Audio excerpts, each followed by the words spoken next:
Nico.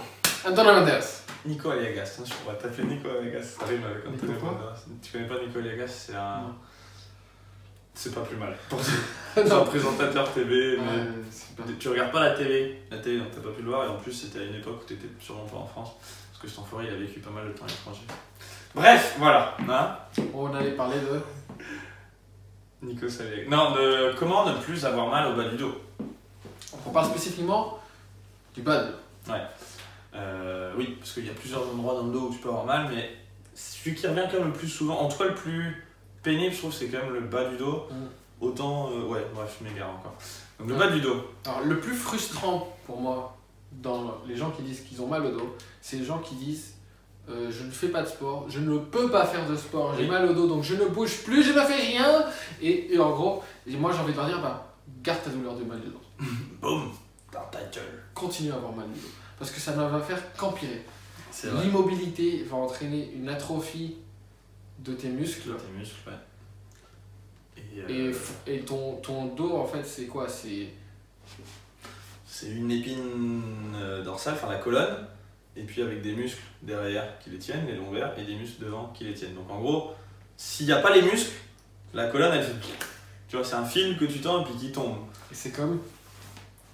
Les haubans d'un bateau. Ah ouais, putain merde. il était trop fier de sa métaphore tout à l'heure, il l'a oublié en fait. C'est comme le haubans d'un bateau. Avant de faire la vidéo, il me dit ah ouais, il faut dire aussi que c'est comme les haubans d'un bateau, j'aime bien cette métaphore, moi ça me fait bien comprendre le truc. Du coup, Là j'étais pas dedans là.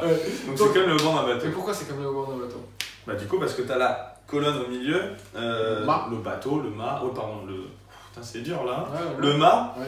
et en fait t'as les haubans devant qui tirent un petit peu partout dans toutes les directions sur le mât, c'est comme la colonne, et les abdos par exemple ils tirent devant, les lombaires ils tirent derrière, il y a des petits muscles sur les côtés qui tirent sur les côtés.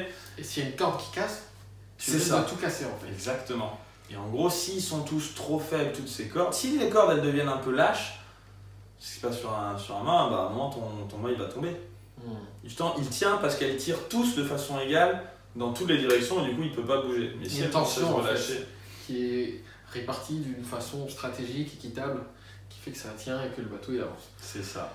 Donc là, tu as des muscles devant, des muscles sur les côtés, des muscles derrière, des muscles qui vont dans tous les sens.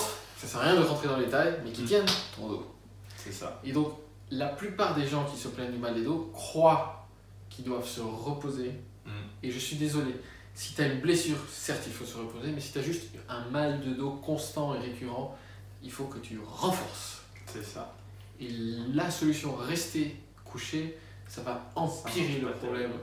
Et ça va s'auto-entretenir et s'empirer. Et plus tu seras faible, et moins tu auras envie, et moins tu auras la capacité de renforcer ton dos. Donc, pitié avant que ce soit trop tard. Tant que ton corps il est là, tant que tu es vivant, bouge, bouge, bouge. Profite de ce corps qui t'est donné. Et fais du squat. Fais du squat, fais des mouvements Polyarticulaires. polyarticulaires. Et qui font aussi justement travailler Ta tenue, c'est ça. Comment on dit en français? tes muscles de Ta ceinture, ouais, ta ceinture abdominale. mais complète justement, parce que quand tu fais juste des abdos, bon, c'est bien et ça peut aussi être utile pour renforcer Ça, c'est les abdos. utilité. Mais quand tu fais par exemple du squat ou tout mouvement où tu dois être gainé, c'est ça, vraiment gainé, mais pas en mode gainage juste avec peu de poids.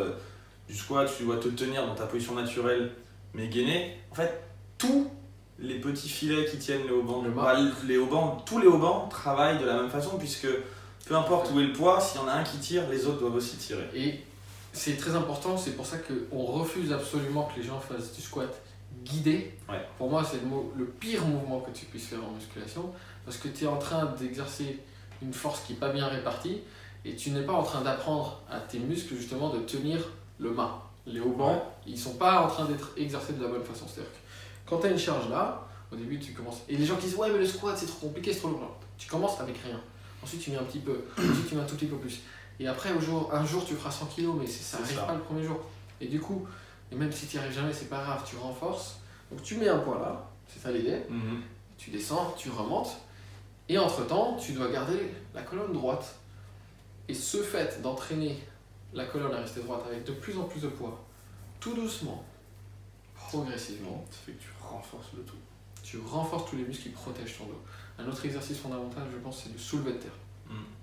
Même combat. Souvent, les gens qui font pour la première fois du squat ou soulevé de terre, le lendemain, ils ont mal aux jambes, parce que les jambes travaillent et tout, mais le lendemain, ils ont mal aux abdos, ils disent waouh, Tout à fait. Ça a bossé, mais pourtant j'ai pas fait d'abdos. Ouais, bah, Tout à fait. t'as juste tous tes muscles ici qui sont été activés pour se maintenir, quoi. Ces deux mouvements-là font vraiment travailler presque tout le corps. Sauf les bras, quoi. Sauf les bras, les pecs à la limite. Ah, bah, du coup, pour la plupart d'entre vous, c'est peut-être. Bah, je croyais que le corps c'était le bras et les pecs. Et du coup, commencer, en fait, je pense que ça devrait être dans toutes les écoles, ça devrait être, je sais pas, des exercices fondamentaux que toutes les personnes, qui que tu sois dans la vie, tout le monde devrait être obligé par la sécu de faire 2 fois par semaine de squat et de soulevé de terre. Évidemment, avec la bonne technique, on n'est pas en train de dire. Évidemment, si tu le fais mal, tu vas te faire plus de mal que bien. Mais un squat bien exécuté va te permettre de te renforcer. Et c'est là où beaucoup de gens disent ouais, mais il faut d'abord travailler avec d'autres exercices pour arriver au squat. Moi, je dirais plutôt fais des squats dès le début, mais très léger. Très léger et très bien. Et au fur et à mesure que tu augmentes le poids, ta technique elle va peu à peu augmenter et tu seras prêt pour quand ce sera plus lourd à le faire mieux. Qu'est-ce qu'on peut faire d'autre? On peut quand même faire des abdos. Ouais, tu peux faire des abdos en plus pour les renforcer localement, mais encore faut-il bien les faire pour que tu fasses vraiment travailler les abdos et pas les psoas qui viendraient tirer différemment sur ta colonne et encore plus la cambrer. Parce que une chose de plus, c'est étirer les psoas. Donc c'est les muscles. Ah, bah, c'est un muscle qui s'insère sur l'arrière du bassin, sur le bas de la colonne et comment on l'étire? La cuisse ici, et en fait tu viens l'étirer en faisant. Tu peux poser le genou à terre. Pose le genou à terre et tu avances. Tu avances, c'est-à-dire que tu pars de cette position-là et en fait tu viens chercher à deux choses. Sans tourner le bassin. Faut pas se retrouver. Je sais plus dans quel sens. Tu gardes le bassin perpendiculaire à tes jambes. C'est ça. Faut pas se laisser tourner par ici, quoi. Et tu viens faire deux choses. Tu viens essayer d'avancer ton genou vers l'avant et en même temps d'enfoncer ta hanche dans le sol. Et en faisant ça, normalement, on voit que on le sent ici, ça tire. Quand on est dessus, on joue. Évidemment, on fait le deuxième côté. Et ça permet de l'étirer et ça vient aussi repositionner légèrement le bassin. Ça évite le duck butt. Ah, on ne voit plus, mais le côté. Les fesses. Côté comme ça. Quand tu as les psoas très étirés, tu as ça. Comme ça. Ouais. Quand tu as les psoas pardon, pas étirés, très tendus, tu tiens comme ça et du coup ça tire aussi sur le bas du dos. Et les abdos sont détendus, du coup ils peuvent pas bien faire leur roller. Il y a un déséquilibre des haubans de ton main en fait. C'est ça. Et là, grâce à ça, on vient le redresser. Grâce à la muscu et les abdos, on vient tout renforcer.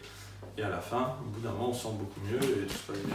Moi, je peux te dire anecdotiquement, ça reste une anecdote, mais je pense que beaucoup de personnes qui commencent ces exos en force vivent la même chose. C'est quand je travaillais en banque, que j'avais pas fait de sport depuis longtemps. J'ai eu mal au dos au début quand j'étais assis toute la journée. Et je me suis remis au sport. J'ai fait squat et soulevé de terre. Au bout de 2 semaines, c'était parti. La douleur. Moi, j'avais très souvent mal quand, pareil, à l'école ou même quand je conduisais. Au bout d'un quart d'heure, 20 minutes, d'être dans la position de conduite assis, ça me faisait mal. Depuis que je fais du squat, pareil, ça me fait plus mal. Même, allez, au bout de 3 heures de conduite, quand même, je commençais à sentir une gêne. Mais avant, c'était vraiment symptomatique au bout de quelques minutes. Dernier truc, si tu es en surpoids, il va falloir perdre de poids parce que pareil, c'est un déséquilibre qui te pose problème. Et donc si tu veux perdre du poids, on a un challenge de nutrition gratuit qui te permet de perdre 1 à 4 kg dans une semaine. C'est gratuit, le lien est en dessous. Inscris-toi si tu l'as pas déjà fait. Qu'est-ce que tu attends? On va te donner des bonnes petites techniques pour te faire plaisir et quand même perdre du poids. Sur ce, inscris-toi. Et fais un petit coup. Abonne-toi aussi à la chaîne. Ouais, des vidéos tous les jours. Et fais des likes. Fais-nous des likes, comme ça on sera content. À la plus. Des bisous.